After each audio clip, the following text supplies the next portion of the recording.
Good evening, Frank Rock, House of Orange Sports Channel coming at you. Tennessee drops the midweek game to Lipscomb tonight, 9-6. Not one we saw coming. I think that ended Tennessee's streak against non-conference teams. I saw it 15. And if you look around college baseball week after week, if you're one that follows it, you look at those midweek games through the week. It happens. It happens. Tennessee's had a couple close calls this year on those midweek games with Asheville, UNC Asheville, and Southern Indiana that they come out and didn't play their best. And you think each of the last couple of years, Tennessee Tech got them a couple years in a row. Looking earlier tonight, speaking of Tennessee Tech, I mean, right now in the ninth inning, them and Vandy are tied 7-7. It's college baseball for you, man. It's the beauty of it. I've talked about it numerous times when I've done midweek recaps about how some of these big boy other teams have lost on the night. There's numerous top 25 teams have lost tonight and are trailing right now. I mean, it's just part of it. If you're one that sky's falling tonight after it, I don't know what to tell you. It was bound to happen at some point. I had just thought today, I was surprised that they had not dropped one of these yet. And then sure enough, they did.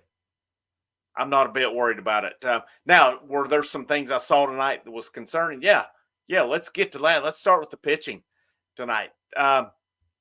One thing that was encouraging to me was there was not the walks. There was only 2 walks tonight.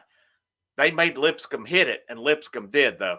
That was positive that they didn't give up a bunch of walks, and Lipscomb was just walking around the base. No, Lipscomb was hitting the ball. They hit it very well tonight. The only regular guy you see every weekend that pitched tonight was Nate Snead, and he was scoreless tonight. The rest of the dudes who pitched gave up at least a run or more, and that's guys that you rarely, or maybe at best occasionally see on the weekends. As Banky did get the loss tonight, but none of the guys that pitched tonight really had it that much. I mean, most of them were around 30 pitches on the night. You had Loy at 31, Phillips 32, Banky 30, J.J. Garcia 9, Dallas 26, Snead 16. And Loy gave up a run, Phillips 3, Banky 2, Garcia 1, Dallas 2. All of the runs tonight were earned. 4 home runs for Lipscomb, only 1 for Tennessee, and that was Billy Amick who hit one. The lineup was a little different tonight as they did the same thing last week. You had Dreiling move up to the cleanup spot, and Backus was in for Tears. Now, Tears did come in later on for Backus. You also had Bargo at DH. You had Cannon Peebles in at catcher tonight. So, not a big difference, but you've started seeing Backus get a little bit of opportunity in these midweek games as well. So, was there anything to be concerned about? Is the loss concerning? No. It's not. I know Lipscomb is now 17-27 on the year, but again, it's college baseball for you. It happens. You look around tonight. I mean, just look at the scoreboard right now. NC State lost to UNC Wilmington.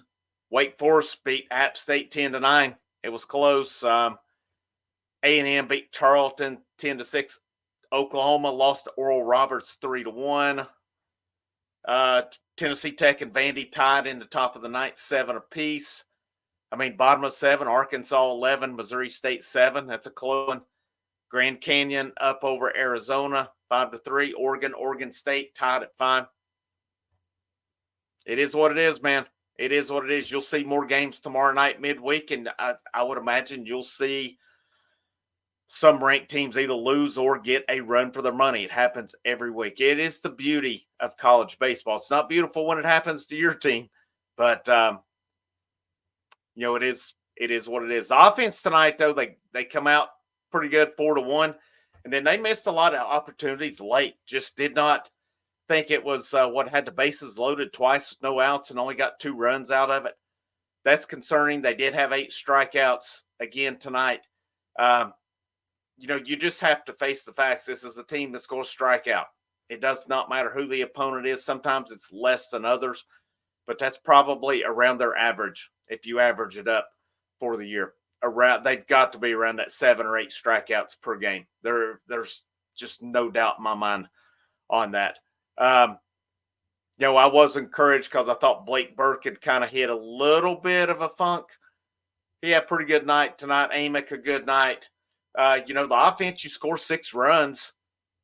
You figure that's enough to win. Should be enough to win with your pitching staff that ranks top 15 in the nation in ERA and stuff. But tonight, it just was not the night. And the biggest concern, again, going back to that pitching, I think you need to build depth. For the weekends, you need to build depth for the regionals coming up. And I don't know. It just depends because sometimes I know Vitello, he doesn't necessarily look at, and I get it where he's coming from. He's not always just necessarily looking at runs and ERA on the night. He's looking at the stuff they had. So I'll be interested to see what his post-game comments are on the pitching because I know there's times we thought guys look great.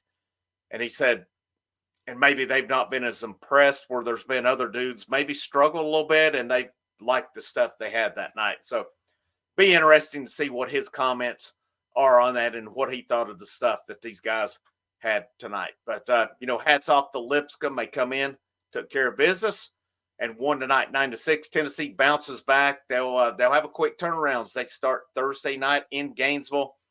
Thursday night, 7 p.m., ESPN 2. Friday and Saturday, 6:30, SEC Network Plus. So I'll try to wrap those, each of those games recap. I'll try to get a preview out tomorrow evening on that as well. Do have some run across a little bit more Lady Vols stuff today. I'm not going to record tonight because I'm about ready for the bed at this point at 10:20. But definitely get some info out on that tomorrow. Then for anything else with men's basketball, which I haven't seen anything today on any targets or anything. Of course, Adu, Awaka both go elsewhere yesterday. Igor Milicic. If you have not watched Igor Milicic's highlights, you need to go watch him. He's pretty impressive. He's a guy who can shoot. He can move.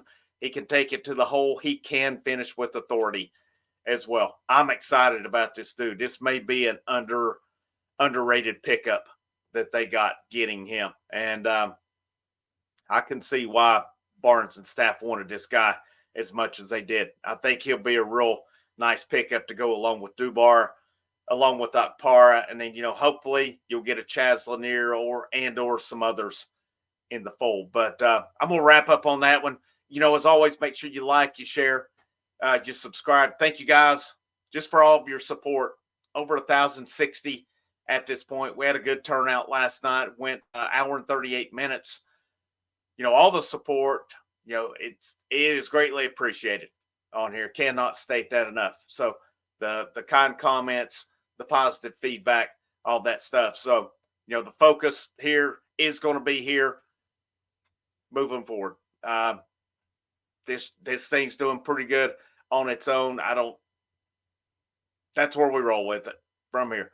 House Orange, onward, upward. We're rocking and rolling at this point. If you like the content, you want to share it out or anything, there is that super thanks in the bottom right corner. It's always appreciated on there. Appreciate you guys who've super thanked and super chatted last night as well. Thank you for your generosity. But I hope you guys have a great rest of the evening.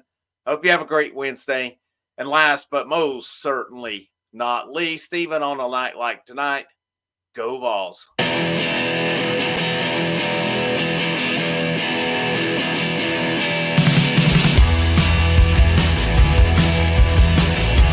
Everyone rejects me.